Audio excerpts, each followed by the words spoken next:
welcome back to Beating a Dead Horse. As always, I'm your host, Sean McKinda. And I'm your host, Jackson Keller. And it's the start of October, which everyone knows is like Halloween and spooky shit and all that good stuff. And much like last year, we're both picking a spooky property that we really enjoy and talking about it. This year, we're going to have a little bit of a break in between as opposed to pushing them both to the end of the Halloween season because there's a bunch of good stuff coming out in between. And also right now, Venom. And Venom. And Venom, which that's next week, and I'm so sorry already. But this week, we're talking about Jackson's pick, the Alien vs. Predator series. We watched both of them. We sure did. And AvP 1 is a personal favorite of mine. And Alien vs. Predator Requiem has the unique honor of being the first film that we talked about on Beating a Dead Horse that is literally unwatchable, because there were many scenes that were so dark that I couldn't see anything in my TV but my own reflection, and just like looked at my phone during many of the major action scenes because I could not see what was happening. And before you jump on us about like, but what about Hurricane Heist and fucking Star Wars Christmas special? Those you could watch. You could see them. They're bad. They're worse than this. But you could see them. This, when I say unwatchable, I mean you could make a case for the metaphorical sense. But I mean in the literal sense. You cannot watch this. It is invisible to the human eye. You need like the Predator vision things. You see what I did there? I tied it back in. You know, Sean, with jokes like that, we'd be shoo-ins for Channel Awesome. Oh, man, what a dig. Holy shit. All right. Yeah, I'm going to talk about AvP and AvPR now. Because, as Jackson said, AvP is, like, genuinely a surprisingly enjoyable movie. And I'm genuinely excited to talk about both of these movies, but for wildly different reasons. AvP has, like, 45 minutes of just like absolutely perfect alien movie going on. It is wonderful, except they put like Predator shit in there, and I still can't give a shit about the Predator. And then after about the 45-minute mark, it just turns into a Resident Evil movie, and like with all the action schlock that comes with it, and it's wonderful and great. So like hearty recommendation on that one. It's both a really good movie and then a really terrible movie that's really good to watch. And then AvPR is an abominable piece of shit, and I hate it. So here's a fun fact about AvPR, henceforth known as the Requiem, for reasons I'm about to divulge. So I was really excited for AvPR because AvP 1 was what got me into the Alien series in the first place. And, you know, you saying you couldn't give a shit about the Predator, I think it's hilarious that this movie makes how lame the Predator is compared to the Alien, like, so obvious just from the way a lot of the scenes are shot, because there's a lot of like contrasting shots of them like facing each other and like, you know, like standing off where they're just both in like either full view or in their faces, and it just really shows like what a cheap, shitty looking like 80s monster the Predator is, whereas like the Alien is this unique, like terrifying, like artfully designed like mastercraft of a creature. So it's no wonder that of the movies that I wanted to seek out and see more of, it was indeed the Alien. So this is a movie that got me into the Alien franchise because my mom was really into the Alien, and we went to see AvP 1 because it was PG-13, and I thought the Alien was awesome, and I wanted to see the rest of the movie, so I did. And that's fine and all. But then my first experience of being like a fan of Alien and seeing an Alien movie in the theaters was Alien vs. Predator Requiem, which I like watched the trailers for. Like I had the like Christmas release date like already in my mind. That was our Christmas movie that year. My family tends to go see a movie on Christmas, and that's what we watched. No. Yeah, because my dad was a Predator fan. And so me, my mom, and my dad, we all had our own reasons to be excited for it. And then my older sister, obviously came along too, and she walked up to I think my dad and said, "So what time is the Requiem?" And my dad looked at her and was like, "What the hell is a Requiem?" And she's like, Alien versus Predator, Requiem. And so, like, she must have just, like, never heard that particular word said out loud. And Look, so I don't know anyone who would confuse commonly heard words. Like, I'm just saying that Thanos isn't, like, a good villain. And you know what? Ares is a great antagonist in God of War, so... Portugal. No, so my dad kept laughing, and henceforth we always called this movie the Requiem, and it became like a minor meme in my house to call any bad movie a Requiem, because obviously we went to see it and we were all like, wow, that sucked.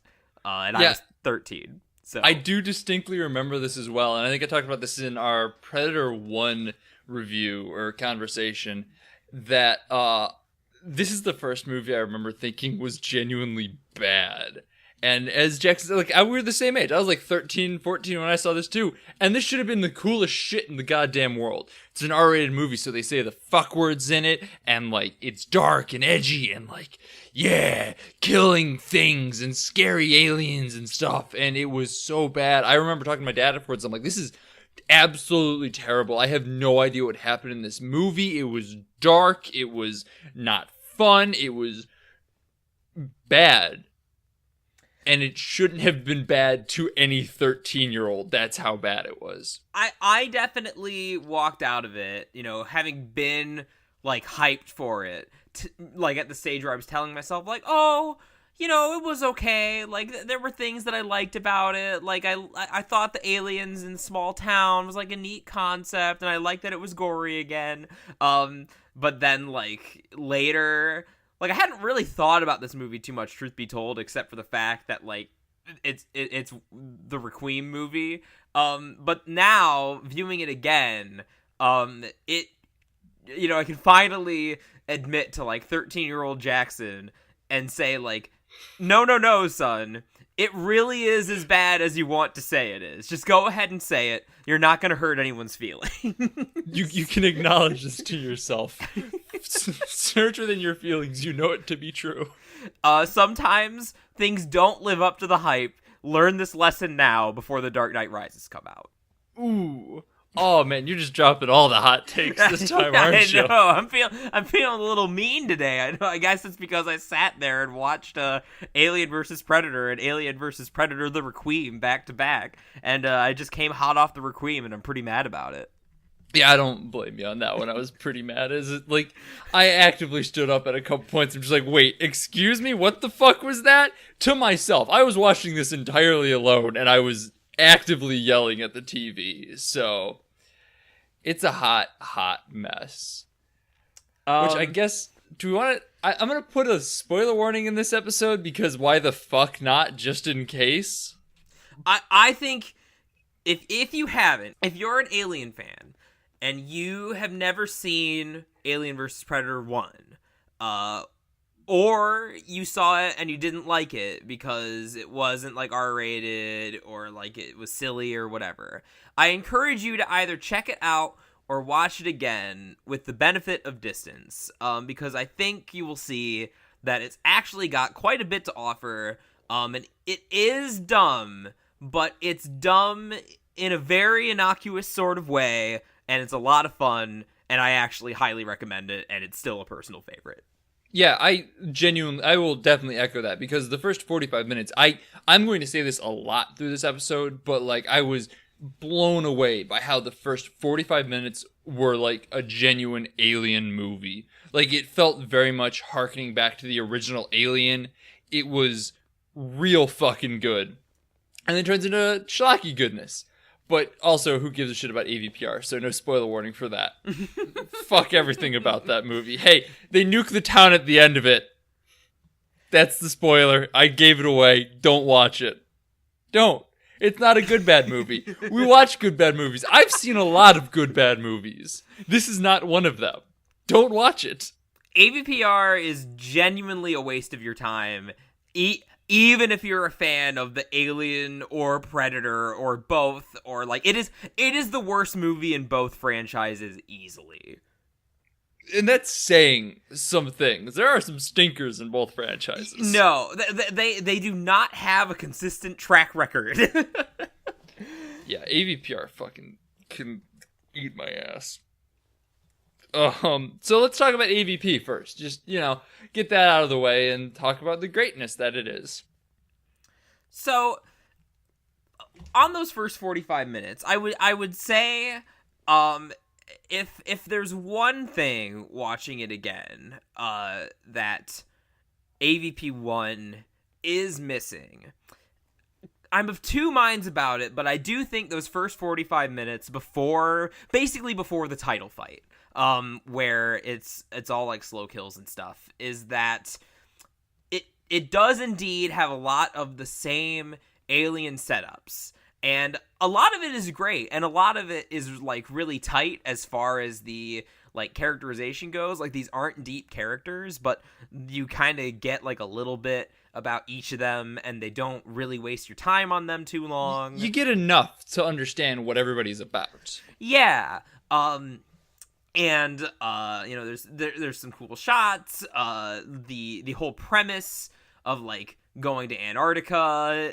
and like finding this temple with, there's this like slide that the Predators created to get to the temple, and you're exploring this like twisty turny, like ancient multicultural, like pre-civilization, like spooky house, and the temple is extremely aesthetic, and I really like how blue this movie is. I think a lot of people don't like that, but like I like that I can just think of that color and think of this movie. That it's got like part of it too, I think, is just like, I don't know whether they actually had oil paintings done of these backgrounds or some CG work with it, but like it genuinely looks like SR 288 or whatever it is from the original Alien movie. And I apologize, I guarantee I got the number wrong because I confuse SR 288 and LB 284 from Metroid all the time. So I'm butchering one of them or both. I'm sorry. But you know what he's talking about. And like the whaling town, that's cool. And like it's got a good setup for like a mystery, especially when like you're like, this movie was like a revelation as a kid, not knowing what the alien was. Like, yeah. Like this, and I think that is what people don't like about it, is that it is kind of the kids movie version of Alien, but I think it's very good at being that. And the thing about, but I do sort of agree in that it would have been nice, like it would have helped that kind of that tension, that alien feel you're talking about, like if the like deaths, which are all have like good setups, like when that guy, when the temple starts shifting around, that guy's trapped and he's like surrounded by 4 hallways and there's like aliens on all sides of him, he's pointing like the assault rifle, and that guy gets dragged off to be like impregnated, which is what happens to most of them. But like it would have been nice, especially when like the Predators show up, if we just got some good like gore in there. We only ever really get like one splash of blood on the snow, or like what would have been really metal is if someone, and like this is the edgy teenager in me talking, but like I can definitely imagine like a tense, horrific like death scene of someone trying to escape from all the chaos of these monsters fighting, or like trying to back away from a facehugger or something, and like getting crushed by a fucking wall moving in the temple. Like that could. I was surprised no one did, honestly. No, I thought it was like I had watched this movie not that long ago, like maybe like a couple years, and I was surprised. Like I thought I remembered that happening, but yeah, like so stuff like that could have just really punctuated some of that genuine tension in there. But then on the other hand, like because that's the only thing, is that like the payoffs to those setups, I kept feeling let down by without the gore there to sort of punctuate it. But then on the other hand, when the monster fights do start happening, and like, the acid blood and like the predator juice is all like slicing around, and like predators are getting stabbed, aliens are getting their faces sliced off. It's visceral and satisfying in that regard. Because it's green blood. No, exactly. And so like,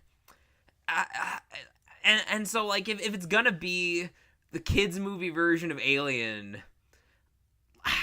because it's an extremely appealing concept to kids. Like, Movie Bob was talking about the Predator in one of his like new like vlog series that he's doing the other day, and he mentioned that like AvP1 is basically like 10-year-olds mashing like toys together, and like that is kind of what you want from a movie called Alien versus Predator. So I'm of two minds about it, if it should have had more gore or not.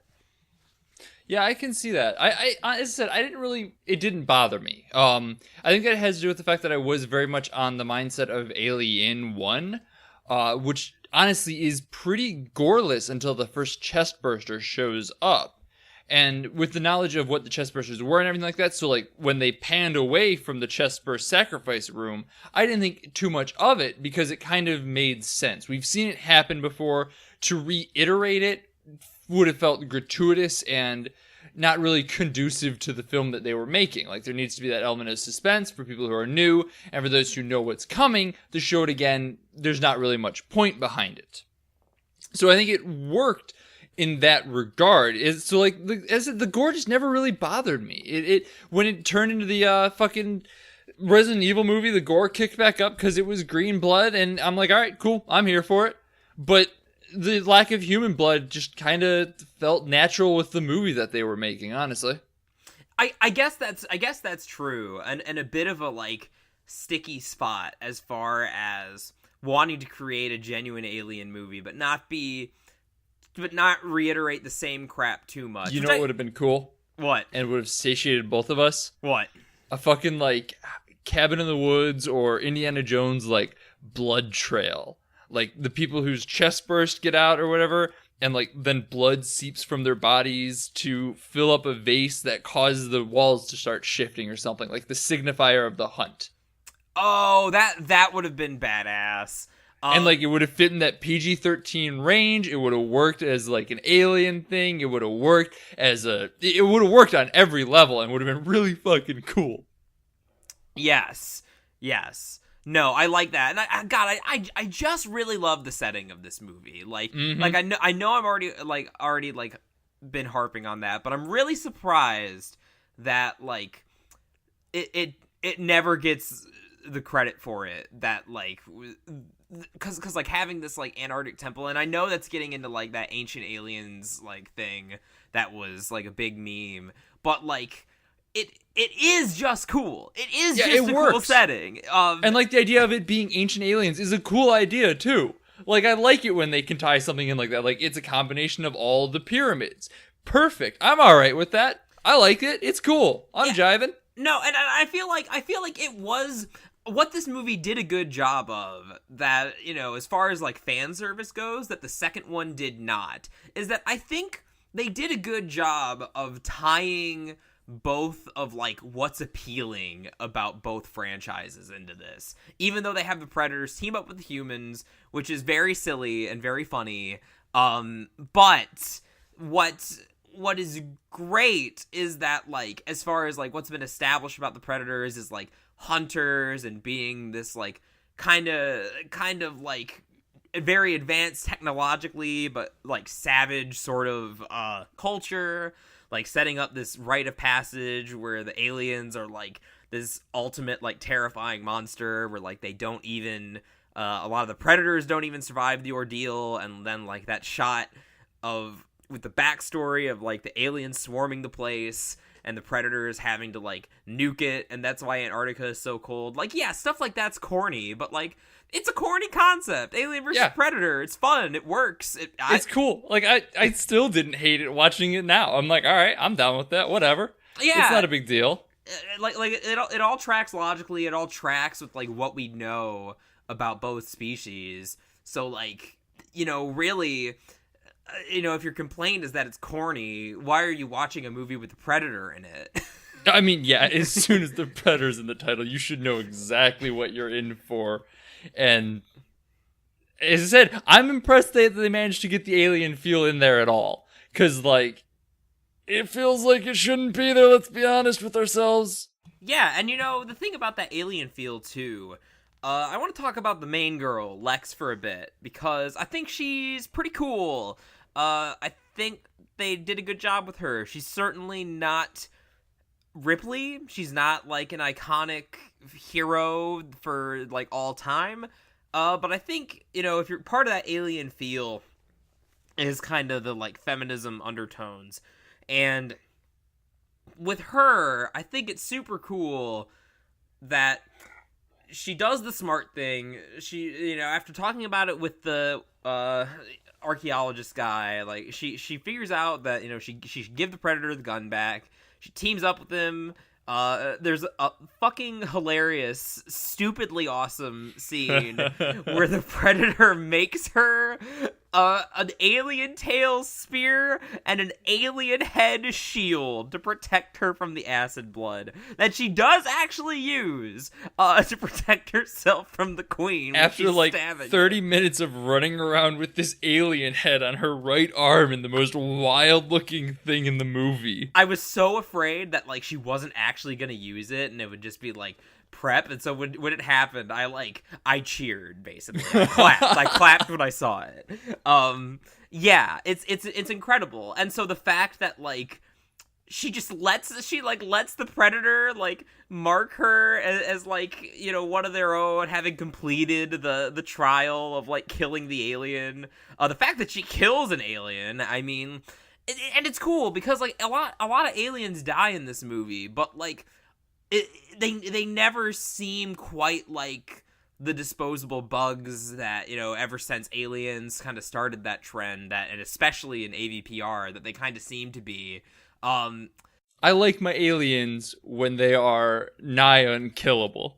Yeah, and so, like, even though they die, like, the fact that the same alien kills two of the Predators, like, does a lot to, like, sort of reestablish that this is, like, a top-tier killing machine threat. And I love that they, like, and it's so corny, but it's so great that they mark that alien with the razor net, and that you see him again and again, and he's my favorite character in the movie. It's great, yeah, no, because, like, it works really well as a signifier that, like, this is a big threat here, and it kind of becomes the alpha, and, you know that one is competent enough to kill, and I like Alien that's my problem with Aliens, too, honestly, is that they're just too easy to kill, and it undoes some of the mythos for me.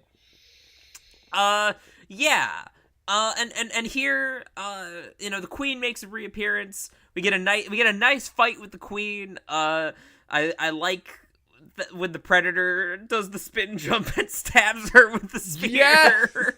that was another like I clapped when I saw it moment for me. That was hilariously awesome. The way that they deal with her, like dragging her into the sea. I like how that sort of echoes the airlock without being like a complete rehash. Like that feels like a familiar Alien beat without being the exact same thing, and also just being kind of like a metal way for the Queen to go. And also could be like a better setup to a sequel than the chestburster and the Predator, I'm not gonna lie. Well, because like the Alien's already established that it can be frozen and come back. No, so, and the fourth one, they survive underwater for a long time too. Yeah, exactly. Like that could be kind of a cool setup, but it's neither here nor there. We'll talk about the Pred Alien later, I imagine. I mean, there's no way not to. Yeah, I got a little bit derailed there, but I think that like that also helps contribute. Like the main girl is just a good example of like how the movie blends the elements of both franchises successfully, with kind of that feminist undertone and like that sort of macho, like, you are our mighty equal, like we've marked you as a noble warrior, but this time you're a lady instead of being like a big Arnold. To like bring it back into the themes of the death, though, the usage of death is really what unifies the two worlds. because like it creates the aliens are nigh unkillable vibes from the first Alien, but like killing them brings her into the tribe of the Predators, the apex hunters. So like it all plays back into how death is treated, because it treats death respectably in regards to both of the series that it comes from. It plays into the warrior fighting as well as the oh my god, fuck, it's gonna kill us all, fuck. Yes. Other death things. Speaking of that, I have only one complaint with like which human characters died and how they died. I think that the cool blonde lady was set up to be a cool blonde lady with a gun, and then she doesn't do anything, and she's one of the first to get like incubated. And I think that she should have had a cooler death, because she should have been more of a character. But that's a minor complaint of things. I do agree, because like there was a little bit of setup behind her, and like I thought she'd play into something, and then she just kind of is a sacrifice. Yeah, it's not like there weren't plenty of warm bodies to be hosts for the aliens. I did like many. Wayland, the way he went out, though, I will say. I just like Wayland's character in general. He felt a lot less like a cliche to me than... And so in Prometheus, like, Ridley Scott's got his own version of Wayland, and that's not really a spoiler, but, like, to talk about how they're specifically different would be a spoiler, but I actually like this vision of him a lot better. Like, he felt way less of a cliche, like, even though you might expect, like, yes, it is realistic for the owner of, like, the CEO of some big corporation to be evil and have evil intentions, but the fact that he just, like, genuinely wanted to do something amazing, and that little speech between him and Lex about, like, whether the pain of his father's death was, of her father's death was, like, more, was, like, the thing that matters more than, like, you know, sharing the champagne at the top of the mountain. Like, I don't know, like, I liked his character. And he had a good death, and I think this movie is really underrated. He was really humanized, and it worked really well, especially because like you always hear about Weyland-Yutani, and you think of like some horrible multi-million-dollar conglomerate of terror, and then like Weyland's just like a pretty chill old dude. He's like, I just want to do something cool with my life. And you're like, all right, I vibe.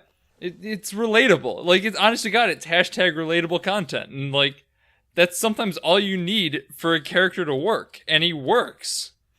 Yeah, no, that is a good point. That is interesting that, like, the fact that he is, you know, the founder of, you know, what is implied to eventually become Weyland-Yutani, or, like, you know, the half of that merger anyway, and the fact that, like, they are, like, the faceless corporation in, like, science fiction, and the fact that they get so humanized is super interesting through him. And Yutani's great too in Alien vs. Predator Requiem. Oh, the Requiem. I'm just kidding. Yutani's in it for 30 seconds and she's nothing. It's kind of a sequel tease, but then that movie was dog shit, so another one never got made. I want to talk about AvP before we get into Requiem. Yeah. Anything else? I don't want to get in there yet. The slide. The slide's great. Let's talk about the slide. The slide is great imagery. I think really, like, the production design on this, even just by, because I have the DVD of this, and just popping it in, and, like, in the little intro sequence, it, like, starts off in kind of the creepy whaling town, and, like, it dives down the slide kind of through the entrance of the temple, and then the main menu is in the sacrificial chamber. And, like, really just from that quick overview, you get a great sense for all the unique sort of, like, ideas and design elements in this, and the slide is wonderful. If you don't know what we're talking about, the Predator shoots a, like, laser beam into the ground to the alien temple, and it forms like a slide in the ice. And that's it. It's like a 2,000-foot long ice slide that they go down. One guy gets shoved down it, and he slides down. I'm like, is he just going to die going down? Because that's just a long-ass slide. And I'm glad that he doesn't die on the slide, because that'd be real dumb. Yes. But the fact that he does I mean, the movie just gives you what you want to see. It introduces like a 2,000-foot long slide. You want someone to fall down there, and they kind of fake you out with Wayland earlier in the movie when the equipment goes awry, and Lex saves him at the last minute. But then later you get what you want, and some moot gets pushed down the fucking slide, and he goes all the way, and it's fun and silly, and that's exactly what you want out of it. And you also don't want him to die. Like, you don't want him to die going on the slide, because that's stupid. That wouldn't make any sense. And then he doesn't. It's great. Yeah. And then I see, like, the thing about as far like the Predators, here's the problem with the fucking Predators. Like, they're dumb. They are dumb, but like as far as like their core concept of like being the honorable hunter, finger quotes, to the aliens, like, unknowable ravenous monster.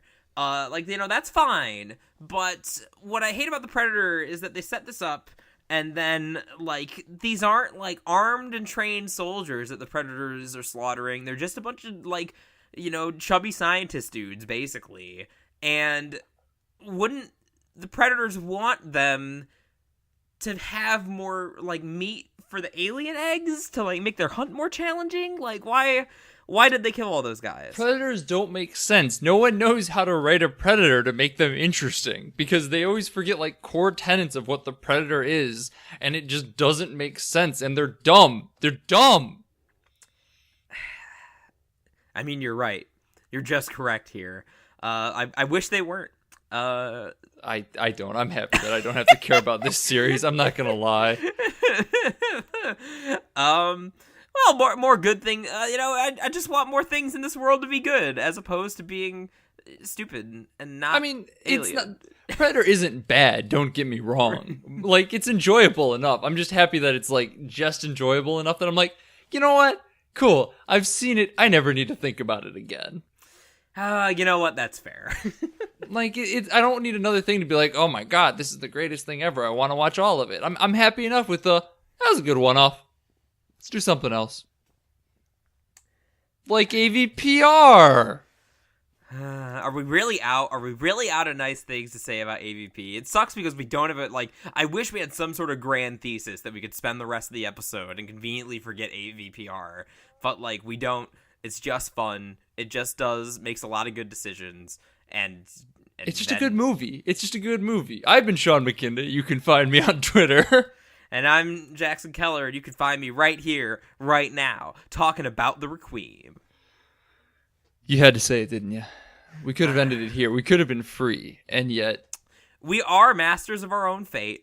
No, you're a master of both of our fate in this one. You chose this for our Halloween spectacular. I could have left it at AvP, but I did not. Because I was curious, and you know what they say about curiosity. So I'm gonna actually take the beginning of our Requiem discussion, though. Sure. Just because you go for it. If you haven't seen this movie, I'm going to tell you everything that you need to know so you understand it. This movie was directed by the brothers Strauss. You probably have not heard of them. They've done a bunch of bit projects, bit directors. They do a lot of special effects work. It seems to be what they're most known for. But what they have directed, and this is not a dig on this genre of music. If you enjoy this, more power to you. But you are going to know exactly what this movie looks like as soon as I tell you this. They directed the music video for a Nickelback song. I couldn't tell you which one. I already forgot. As well as the music video for Linkin Park's Crawling.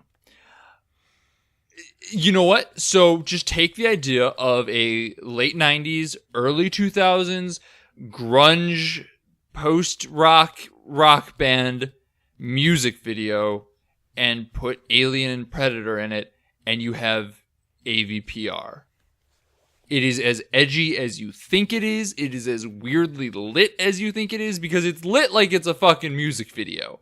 It is paced as weirdly as you think it is, because it's paced like a music video. Like, there's just things that are, like, cut and people end up places like they would in a music video. Like, you get the idea of what's happening in a music video without all the intermediaries, which you need in movies to understand it fully. So, like, the whole thing just feels like a 90-minute music video because it is. I mean, I don't even know where to start on this one, because just like every second of it is bad, but it's not bad in a way that's particularly noteworthy or interesting, except for in how fucking edgy it is. So like the first Let's talk about death. You know, that seems like a great way to do this one.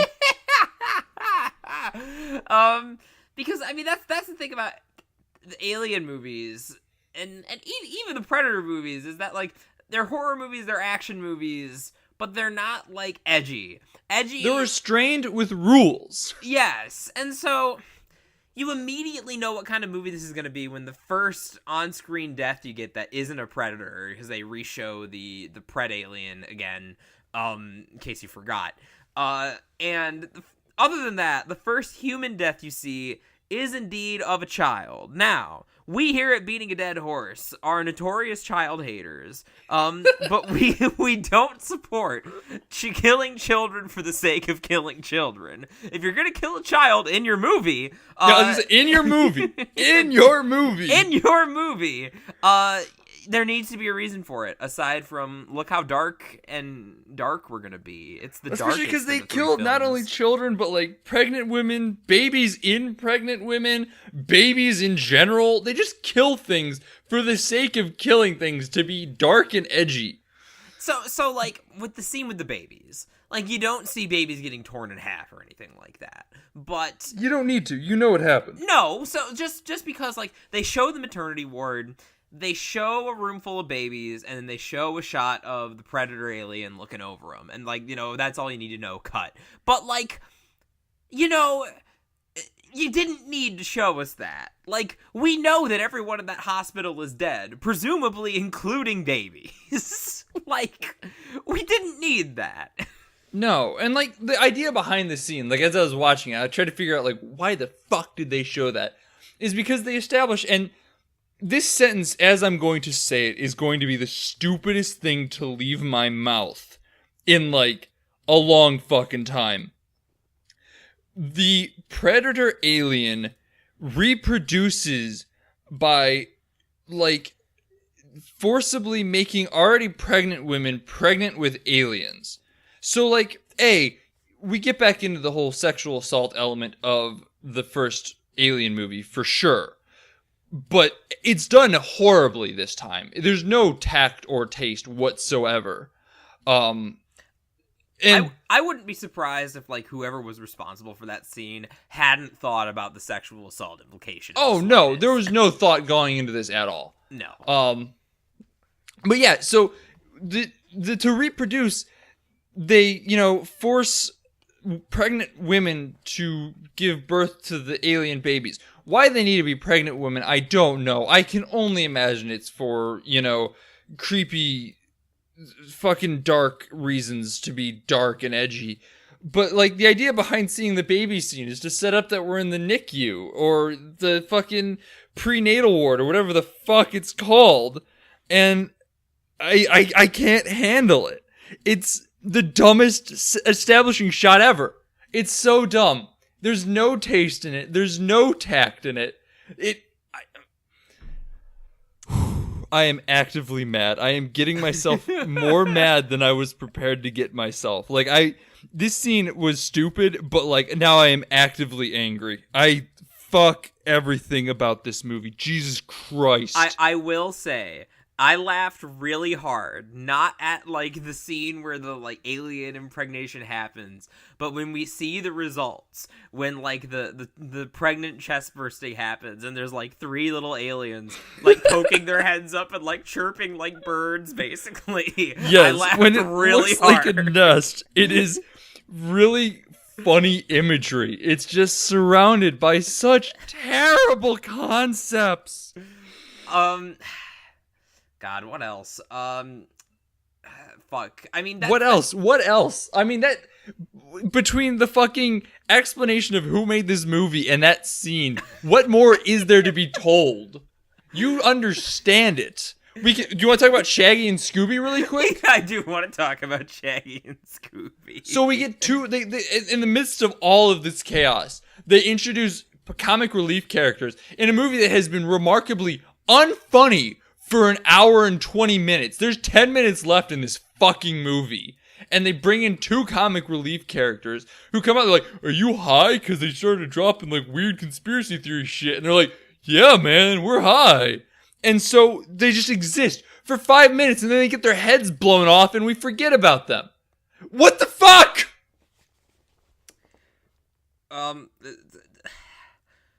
They needed a laugh. They wanted a laugh. No, fuck you. No, it's the worst. So this movie... Oh, God, I'm so mad. Has no stakes.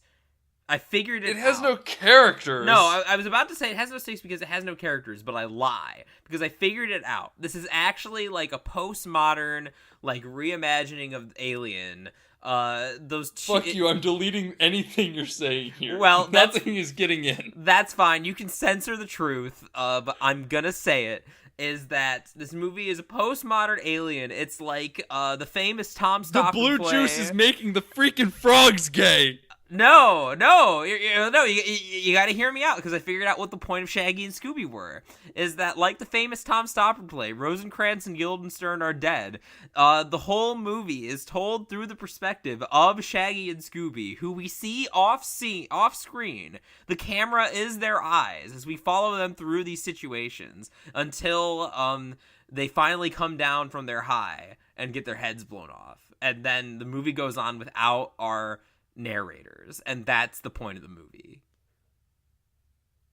I'm doing my damnedest to come up with something to add to what you just said there, some sort of humor or something, but right now my brain is just red hot rage and I can't fully process anything. I'm trying to stress this, that I am not joking about how much this movie just whipped me up into a frenzy. Like, I had not processed this fucking natal ward scene fully until I just started talking about it, and I am fuming. Well, I got at least 3 more items on the docket here. Okay. All right. So one, disregarding Shaggy and Scooby, we have no main character. It's Phantom Menace syndrome. Urkel notwithstanding. Urkel notwithstanding.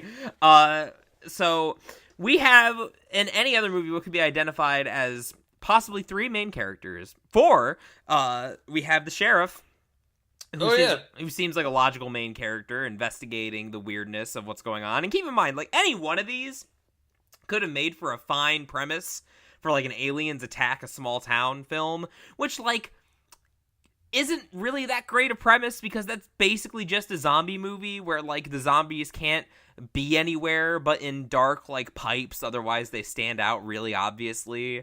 So, like, it's not really a great premise when you think about it, but, like, fine, let's say this is what we're going with, like, aliens in present day Earth. Like, maybe that sounds fun in theory. We have 3 main characters. 4 possible main characters. We have, the sheriff investigating, like, the boy disappeared, like, the aliens he's in over his head. Like, that's a plot, potentially.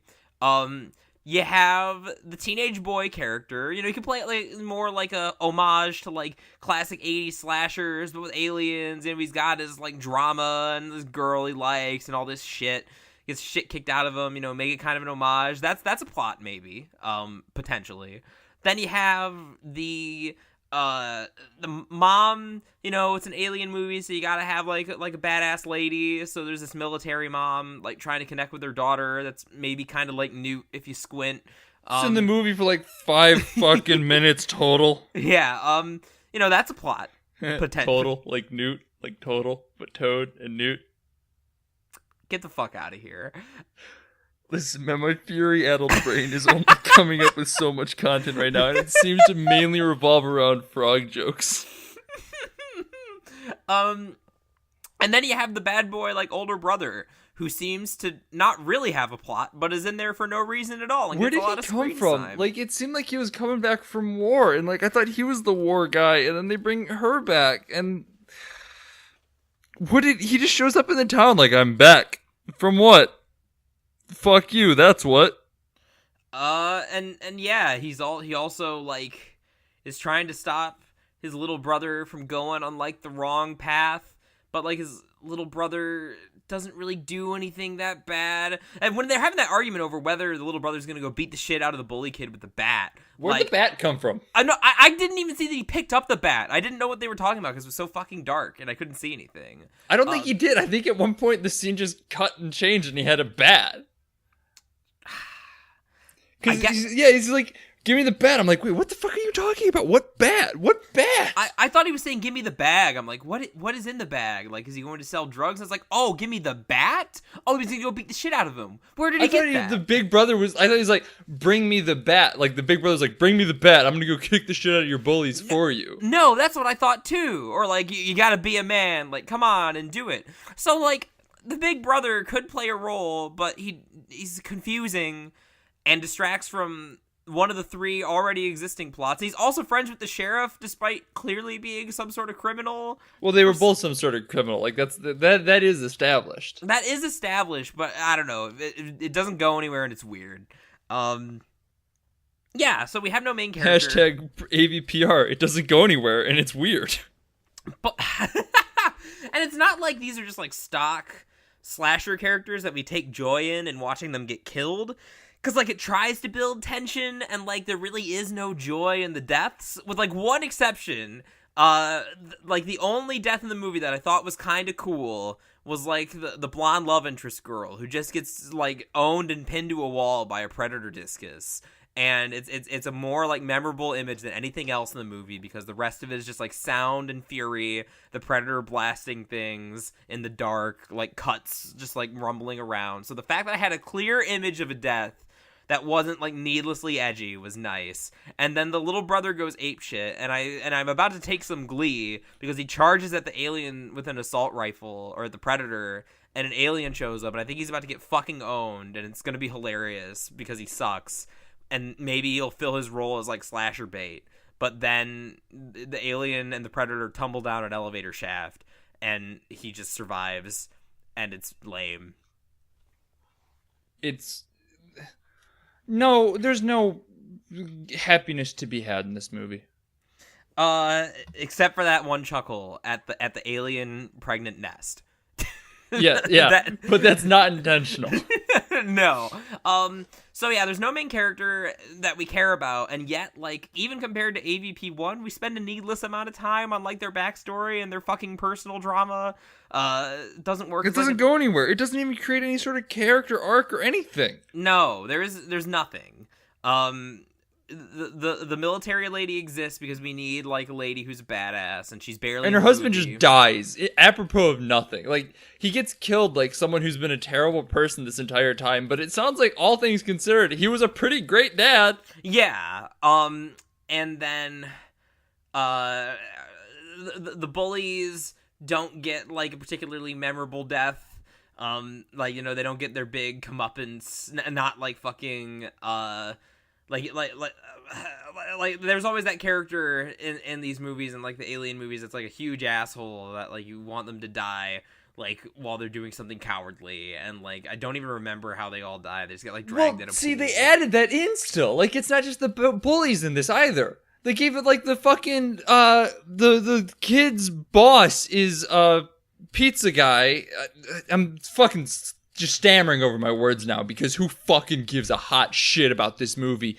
But like, this guy, he shows up again at the end of the movie. You can barely tell it's him. The only reason I recognized him is because he looked vaguely like Paul Scheer, and like that was the only thing that was going through my mind. I literally thought they just randomly added a new character to the party. I did not recognize him. No, so yeah, he just shows back up again like an hour and a half later after you've forgotten about him, and he's just like, I can't believe I left all those women and children there. I didn't help them at all. They died like animals. They all died. And then like 10 seconds later, he's like, just kidding. Every man for himself. Fuck y'all. And then dies immediately. I'm like, what was the point of that sob story in the van then? Why? What are you doing? What is anything? So while I'm on the topic of righteous fury, I want to talk about the fucking nudity in this movie. Oh yes. Do tell. I stood up when this came on screen, I was appalled. Because I'm like, there's no way there's nudity in this. We move past the almost sex scene. I'm like, if there's going to be nudity, it's going to be there. It's going to be gratuitous. It's going to be, very a la 80s schlocky fucking stupid movie. Here's some boobs. Yay, move on. But no, it doesn't happen there. Instead, we get a quick shot of nude boob as we're panning through a goddamn morgue. That is, we get boob there, and I actively stood up. I'm like, was that a fucking titty shot on a corpse? Because I am upset about that. So I rewound it. I'm like, sure enough, I'm like, well, all right, cool. Fuck this movie. And then about 30 seconds later, we're back up in the, we're back up in the goddamn infant ward in the pregnancy department, and the Predator's flipping through his visor scans, and we see some dead pregnant lady boobage. And at that point, I was emotionally dead. Sean, they really, really wanted you to know that pregnant lady was fucking dead. They really wanted you to know. They wanted to make sure that you knew in no uncertain terms. Yeah, it's okay. So like we get an exploded pregnant belly, which I'm revolted even saying these words. Like I am actively upset that I am saying this. And like what looks like, as we said, like when the alien head pops out, it looks like a bird's in a nest. So it looks like a nest of a stomach, but like also boobs. Also boobs. Where else are you gonna put them? I hate this movie. You know how we said that I don't think this movie's as bad as some of the others we've watched? I take that back. This is bad for a totally different reason, but I am still just as angry at it. Yeah, it's a nightmare. It's a pretty terrible experience all around. Hurricane Heist and fucking the Star Wars Holiday Special are bad because they're boring and weird and uninteresting. This is viscerally offensive. See, I still mostly thought this was bad in a boring, uninteresting way. Yes, up until the fucking that part that I am so angry about. But like this has pushed me way over the edge, and I am just mad now. It is poor cinematography, poor lighting, poor audio, poor everything, and then it's just offensive. There is nothing redeeming about this movie. But the aliens chirp like birds in that scene.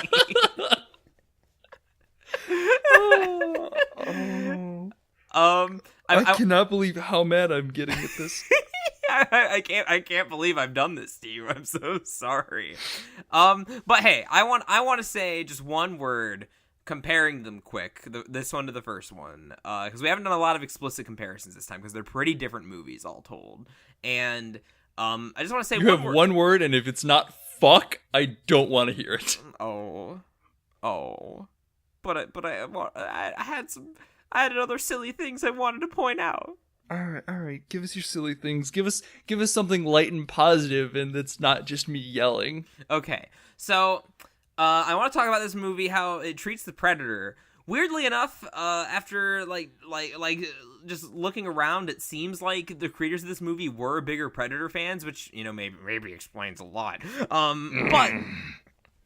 But it's weird because I feel like the Predator is just kind of there. He's there, like, to just go around and blast some aliens in a really, like, not exciting way. The fights he does have with them are not as dramatic as, like, them punching each other through walls and, like, Bowser tossing each other and all that good stuff in the first AvP. Like, it's just a bunch of jumbling, like, quick cuts in the dark and, like, some flashes, and it's boring. And then when the Predator's done, he just pours some blue goop all over everything. And so this is this Predator's supposed to be like the cleanup crew, like to hide the aliens after all the other Predators in the first movie fucked up and like take care of business. But like he leaves one of the famous Predator skinned corpses around for the police to find to signal that he's there and make things worse.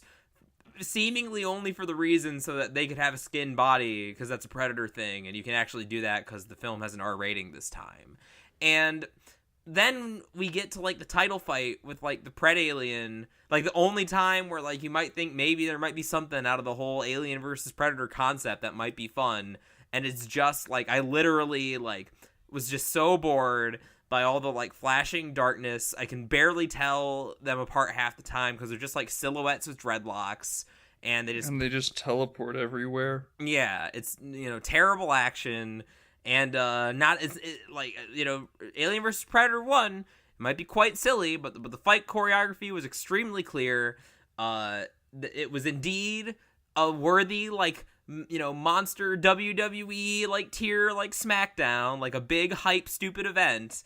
And, you know, here you have, like, an Alien Predator hybrid, which should be fun for, like, a goofy sequel in theory. And then then the only thing it does of note is do the pregnant lady scene and then have a lame fight, and then the nuke goes off and it's all over and everyone's time was wasted. Apparently the ending was also, I mean, this is all just, like, trivia I gleaned from reading the fucking TV Tropes page, but, like, apparently the original ending, according to the editors at TV Tropes, was going to be that, like, the military people that find the survivors that escape were just gonna shoot them dead and everyone would have died. Oh my god, it would have come full circle to the Mist. It would have been a complete, like at least, like, this way we can pretend that maybe these characters learned some lessons even though they didn't, but, like, they should have just gone all out and admitted that, like, this was all a complete waste of time and we were fools for watching it.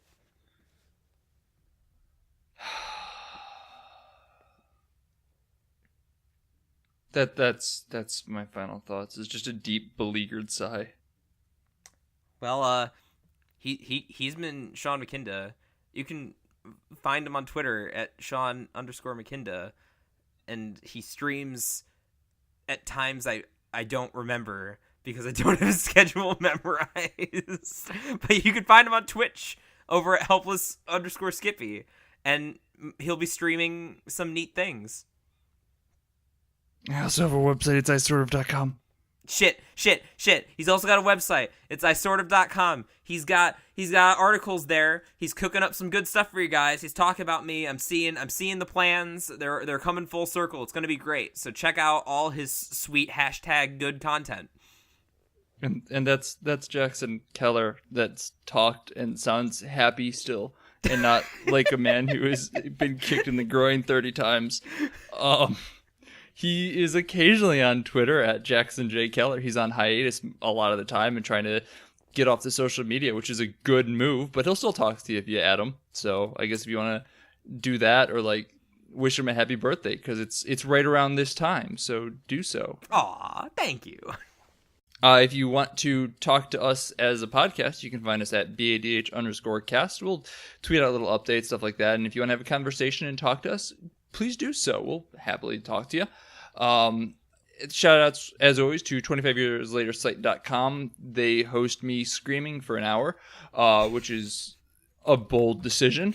But they also have some very good content based around, like, David Lynch and Cult TV and all that good stuff. Go check them out. They've got some awesome stuff. I know that they've been talking a lot about Mandy recently, which is a fantastic fucking movie. Go watch that.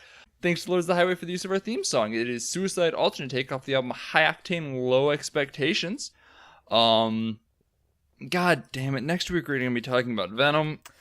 It won't be any better than this week. I think I'm worried for your mental health and safety, quite frankly. I don't know. I'm thinking I might enjoy Venom more than AVPR, just because I think it's going to be enjoyably bad. Because I've officially come full circle on most superhero movies that are really bad and just genuinely enjoy them for being terrible. And I'm looking directly at X-Men Apocalypse on that one. See, I think an X-Men Apocalypse is our best case scenario here, but I'm worried we're just going to get something... really dull and edgy, to be honest, which I feel like is the most likely I've outcome. seen Suicide Squad twice. This, at most, is going to be a third time seeing Suicide Squad, which I can handle. You know what? That's fair. That's fair. I can't believe I can handle 3 viewings of Suicide Squad. Oh my god. I need to go rethink my life, so, bye.